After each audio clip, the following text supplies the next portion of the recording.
जय माता दी दोस्तों। आज की वीडियो है शिव महापुराण अध्याय 9।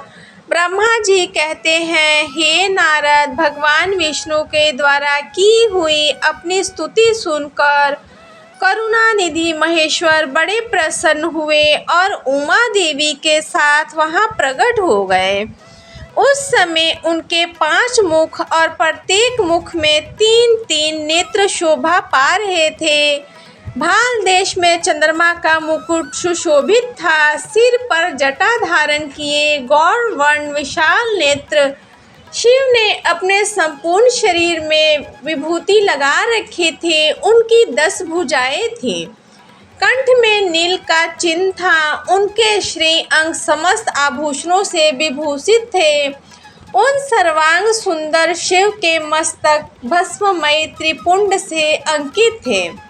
ऐसे विशेषणों से युक्त परमेश्वर महादेव जी को भगवती उमा के साथ उपस्थित देख मैंने और भगवान विष्णु ने पुनः प्रिय वचनों द्वारा उनकी स्तुति की।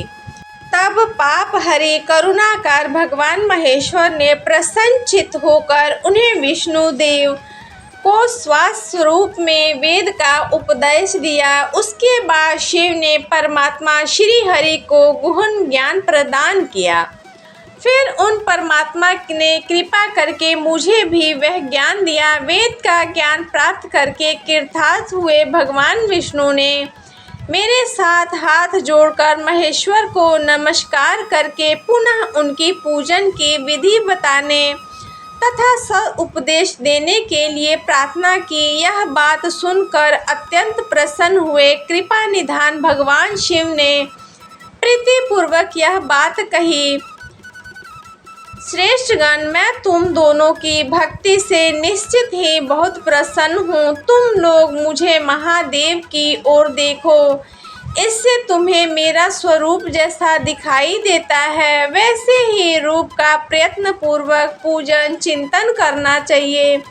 तुम दोनों महाबली हो और मेरे स्वरूप भूता प्रकृति में प्रकट हुए हो।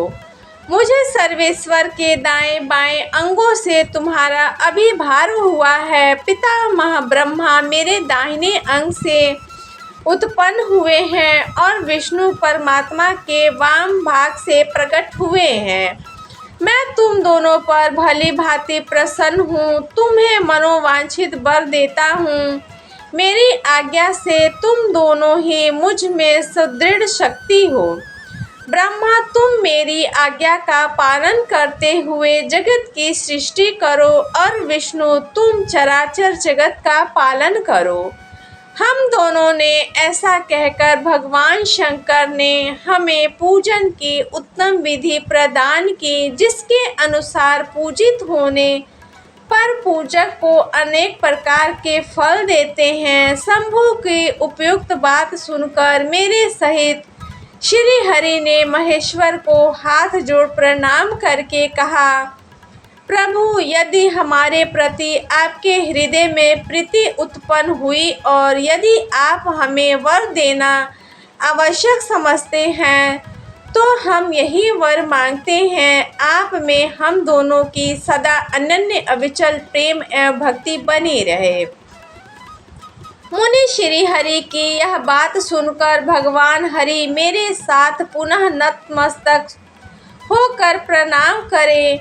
श्री महेश्वर बोले, मैं सृष्टि पालन और संहार का कार्य करता हूँ, सगुण और निर्गुण हूँ तथा सच्चिदानंद स्वरूप निर्विकार पर ब्रह्म परमात्मा हूँ। विष्णु सृष्टि, रक्षा और प्रलय रूप गुण अथवा कार्यों में भेद से ही मैं ब्रह्मा, विष्णु और रुद्र नाम धारण करके तीनों रूपों में विभक्त हुआ हूँ।